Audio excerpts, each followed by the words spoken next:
اللهم صل على محمد النبي الأمي وعلى آله وسلم تسليما.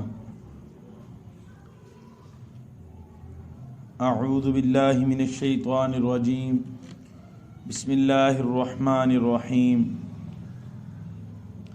الحمد لله الذي خلق السماوات والأرض وجعل الظلمات والنور ثم الذين كفروا بربهم يعدلون. ترجمہ: سورۃ الانعام مکی ہے. تمام تعریفیں اللہ کے لیے ہے جس اللہ نے آسمانوں اور زمین کو پیدا کیا اور اندھیروں اور روشنی کو بنایا. پھر بھی یہ کافر لوگ اپنے رب کے برابر شریک ٹھہراتے ہیں. سورۃ المائدہ ختم ہو چکی ہے اور سورۃ الانعام شروع ہو چکی ہے. اس کے اندر بھی توحید کے مضامین ہیں. حضرت ابن عباس رضی اللہ تعالیٰ عنہما فرماتے ہیں کہ جب اس سورت کا نزول ہوا، جب یہ سورت نازل ہوئی تو اس کے ساتھ 70,000 فرشتے اترے تھے زمین پر سورۃ الانعام کے ساتھ. کیوں اترے تھے؟ اس سورت کی بزرگی اور عظمت کو بیان کرنے کے لیے. قرآن پاک تو ویسے بہت عظیم ہے، لیکن اس سورت کی خاص خصوصیت ہے. قرآن پاک کے اندر بہت سی صورتیں ایسی ہیں، یعنی چند صورتیں کہ وہ پوری اتری ہیں، ورنہ قرآن پاک کے اندر پوری صورت کوئی بھی نہیں اترتی.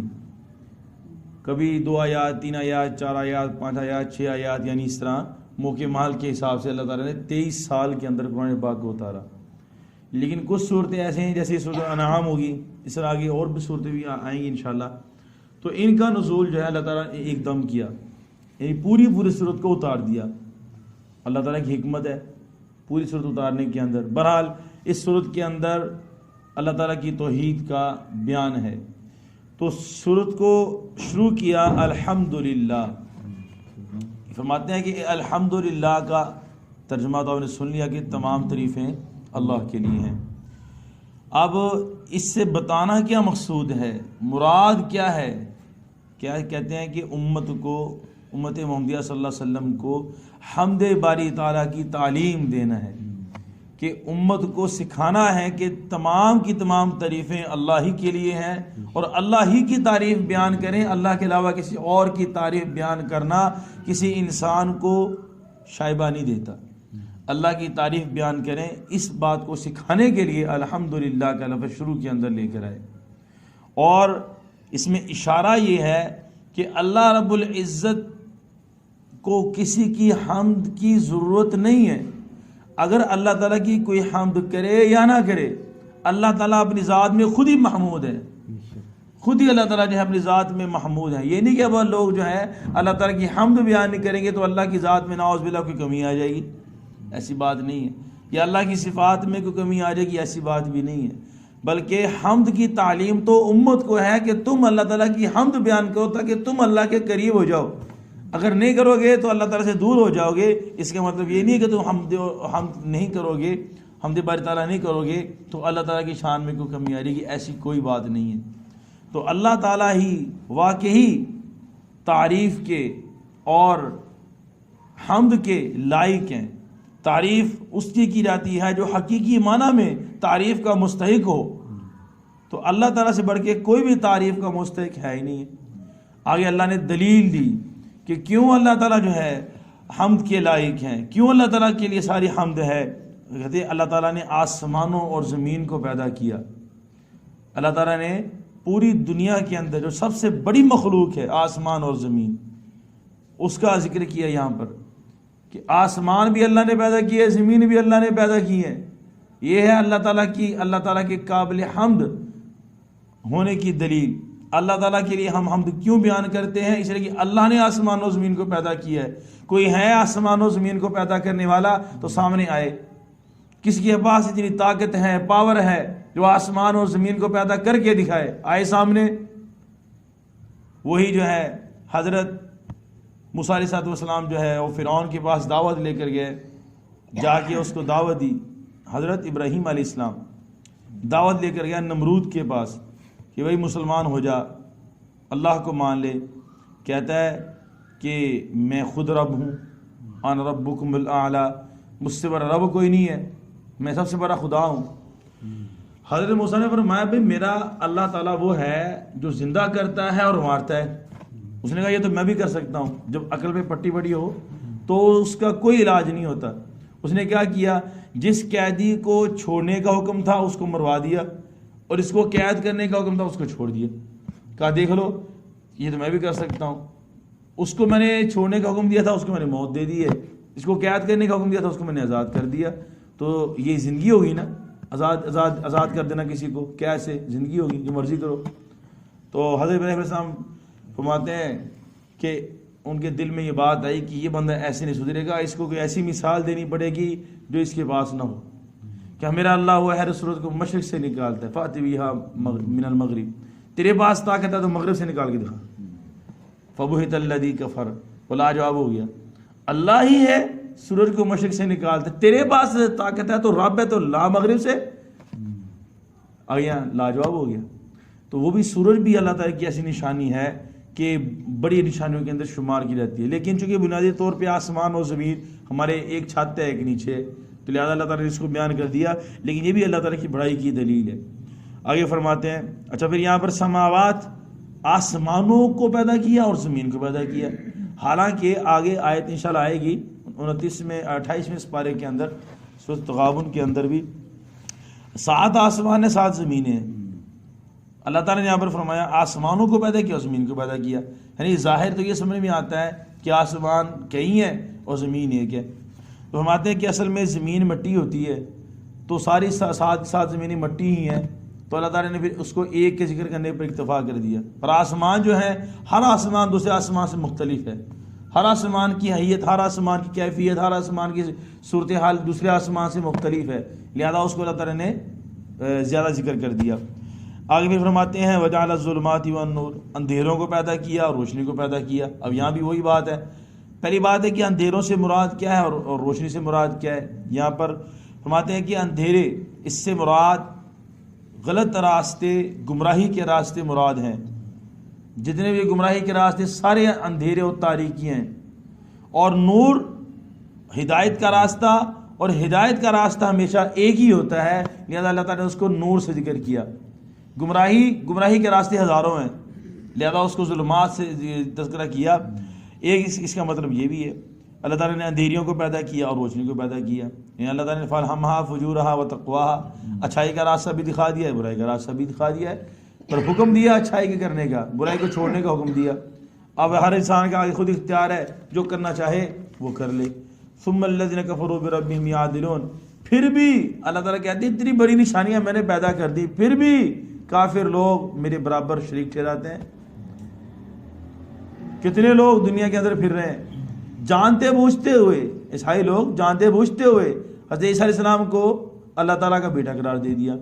حضرت عیسیٰ علیہ السلام، حضرت مریم علیہ السلام اور اللہ تعالیٰ کو تینوں کو ملا کے خدا بنا دیا. کہہ رہے 3 خدا ہیں، مل کے ایک خدا بنتے ہیں اور ایک ہی کے اندر 3 شامل ہیں. اللہ کا شریک کر دیا. وقالت الیہود عزیر ابن اللہ، اور یہود نے کہا کہ عزیر اللہ کے بیٹے ہیں. وقالت النصارى المسیح ابن اللہ، اور نصارہ نے کہا کہ مسیح یعنی حضرت عیسیٰ علیہ السلام اللہ کے بیٹے ہیں. تو برابری تو ہو گئی. تو وہاں سے بت پرست ہیں مشرک لوگ کہتے ہیں عرب کے جو مشرک تھے ان کا یہ نظریہ تھا کہ ہر الگ الگ پہاڑ کے پتھر کو تراش کے اس کا معبود بنایا جا سکتا ہے. ہر ایک پہاڑ کا ایک معبود. بیت اللہ کے اندر کتنے بت رکھے ہوئے تھے، اور ہر ایک بت کو انہوں نے کسی نہ کسی حالت کا مشکل کشا بنایا ہوا تھا.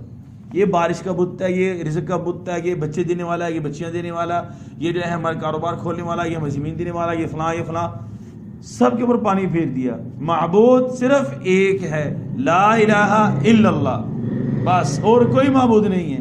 بچے بھی وہی دیتا ہے، بیٹے بھی وہی دیتا ہے، ہر شے وہی دیتا ہے، اس کے برابر کوئی بھی نہیں. اگر ہے اتنی بڑی دلیل اللہ تعالیٰ نے بیان کر دی ہے، تمہارے ہاتھ میں کچھ ہے تو اچھا یہ چھوڑیں، آسمان زمین پیدا کرنا تو بہت بڑی بات ہے.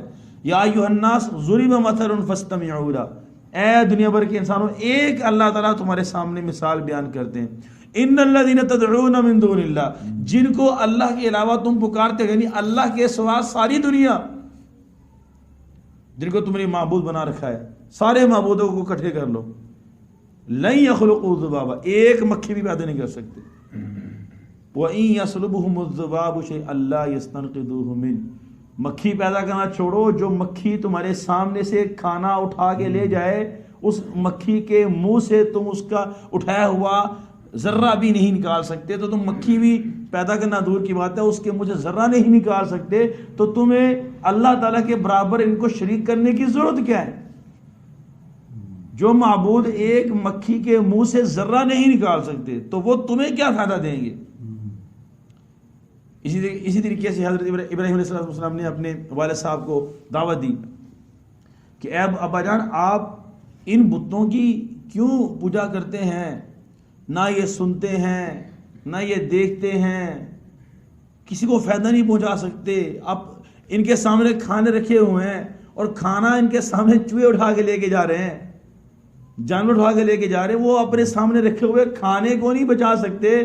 پھر جو ہے جب ساری قوم جو ہے تہوار پہ گئی تو حضرت ابراہیم علیہ السلام نے کلہاڑے کے ساتھ جو ہے سارے بتوں کے ٹکڑے کر دیے اور بڑے بت کے کندھے پہ لا کے کلہاڑا رکھ دیا۔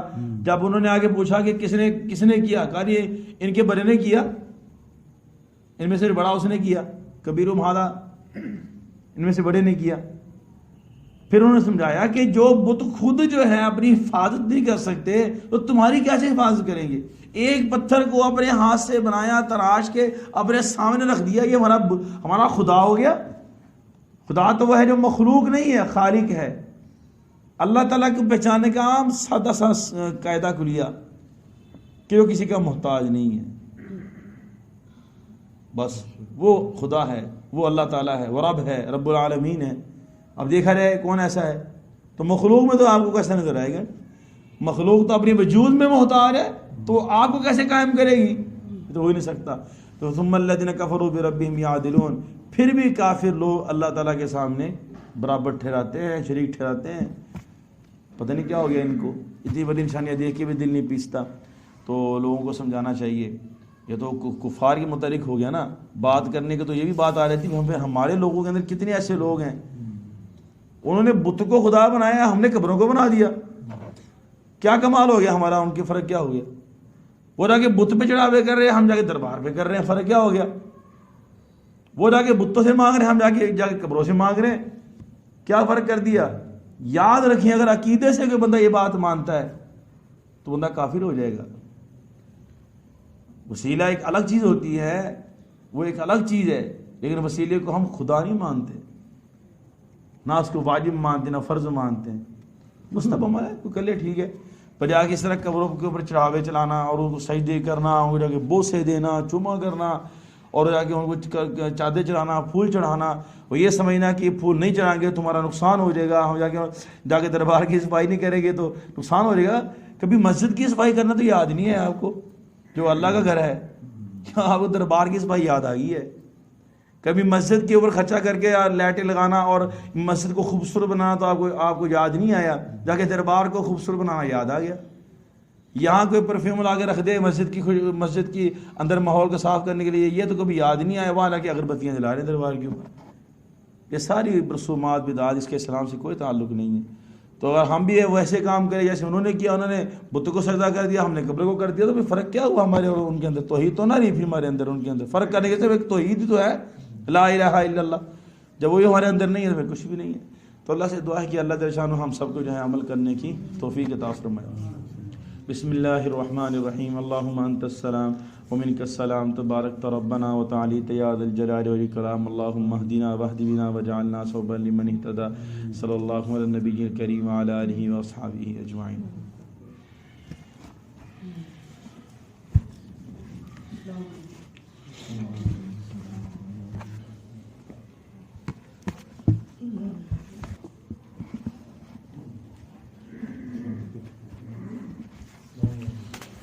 السلام